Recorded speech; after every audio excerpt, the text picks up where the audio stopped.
Yang pertama adalah bangun pagi saja sudah berkah.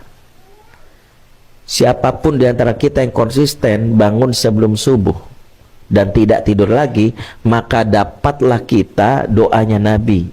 Apa doanya Nabi? Allahumma barik li ummati fi bukuriha. Ya Allah, berkailah umatku di pagi hari. Maka apa ya, kadang-kadang menjaga rumah tangga dari masalah itu bukan dengan kita harus memahami dulu psikologi, itu penting.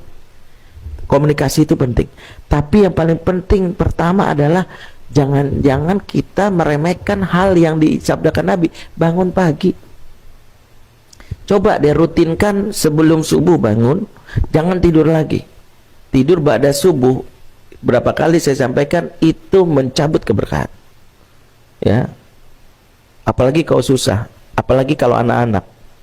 Saya ini jadi konselor anak remaja dari tahun 2002 sampai sekarang 1.400-an anak saya tanganin bermasalah yang skala berat, besar, kecanduan, penyimpangan seksual dan macam-macamnya. Saya mendapatkan dua kesimpulan, bahwa anak bermasalah itu cirinya dua.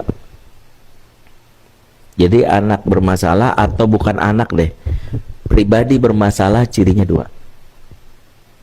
Kalau kita nemuin pasangan kita, anak kita punya dua masalah ini, punya dua ciri ini, itu bermasalah. Walaupun dia mah sering sedekah, dia mah rajin ini, tapi kalau dua ciri ada, bermasalah dia.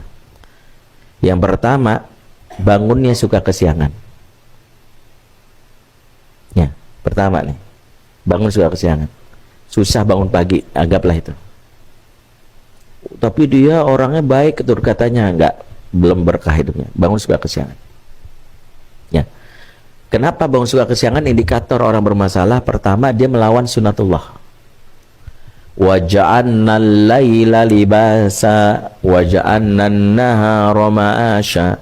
Kami jadikan malam sebagai pakaian untuk tidur, kami jadikan siang untuk beraktivitas. Ingat, malam itu untuk tidur, siang beraktivitas.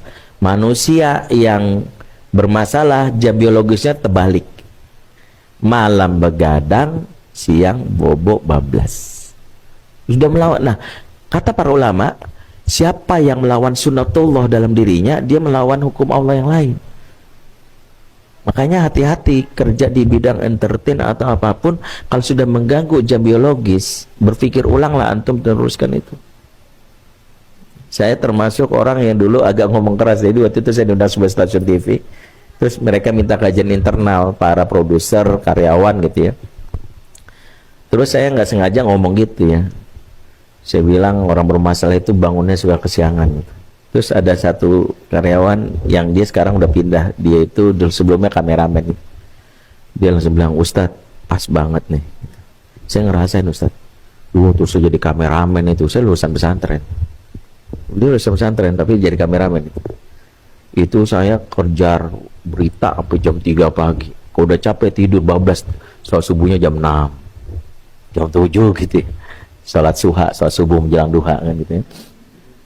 Ya, udah gitu saya ya udah tidur lagi aja gitu. Wah, pokoknya itu yang namanya udah maksiat itu udah susah saya kontrol tuh Ustaz. Gampang banget lah pokoknya, udah susah, pokoknya saya ikut-ikut aja gitu. Akhirnya saya dijodohin, bukan jodoh, dikenalin sama seorang wanita lulusan pesantren juga. Dia cuma ngasih satu syarat. Syaratnya adalah mau nggak kamu jadi suami yang bangunnya selalu jam 3 gitu. Dia syaratnya gitu doang. Jadi istrinya itu ngasih syarat pernikahan, saya nggak butuh rezeki kamu, tapi kamu pasti bangun jam 3 dan tahajud bareng gitu, minimal seminggu sekali. Wah, itu awalnya saya bilang berarti otomatis saya ninggalin pekerjaan kan.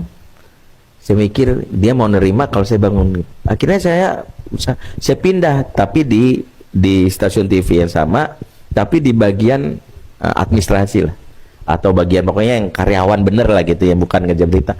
Jadi pulangnya jam 7 lah paling lambat. Bisa tuh pola itu, dan terasa banget ya Allah, terjaga diri saya. Jadi bermasalah itu satu. Makanya saya itu kalau menterapi orang, menterapi jam biologis dulu. Datang ke saya, Ustaz, ini, antum mau berubah? Iya. sama habis ini selalu bangun jam 3 lapor sama saya, terus sholat subuh berjamaah di masjid, setelah itu nggak tidur lagi, kalau mau tidur setelah syuruk. 40 antum lakukan, insya Allah jadi orang baik. Terapinya gitu, karena Nabi mengatakan ya man sholatil fajri, khusus subuh, arba'ina yauman kutibat lahu baro'atan minan nar wa baro'atan minan nifaq. Siapa yang sholat subuh, sholat fajar 40 hari tanpa putus, maka Allah akan membebaskan dirinya dari api neraka dan dari perilaku maksiat. Makanya pelaku maksiat itu terapi pertamanya adalah sholat subuh, tidak tidur lagi selama 40 hari, nggak boleh putus. Jadi berani nerima challenge ini, insya Allah sembuh. Itu pertama. Ciri kedua orang bermasalah itu adalah lama di kamar mandi. Inna hadhil hashushah mutadoroh. Sungguhnya toilet dan kamar mandi tempat paling banyak dikunjungi jin dan syaitan. Jadi apapun alasannya, nggak boleh kamar mandi dibikin nyaman, itu nggak boleh. Bikin supaya banyak baca gitu, bagainya terus nggak boleh. Kamar mandi sekedar buang hajat itu selesai. Nggak boleh sambil nyari inspirasi gitu ya di kamar mandi. Kalaupun antum terinspirasi, yang menginspirasi itu setan. Karena itu markasnya setan.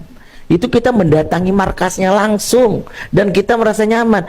Kalau di dalamnya itu cukup buang hajat, maaf, mau mandi, mau BAB, mau BAK, selesai, udah keluar. Kalau mau cari inspirasi di perpus, inspirasi di taman, di musola, lebih berkah. Lah ini inspirasi di kamar mandi, markasnya setan. Tahu-tahu jahat gitu. Itu idenya ide konyol semua, setan bilang soal baik itu. Makanya saya termasuk orang yang kalau ada dua masalah ini bermasalah gitu.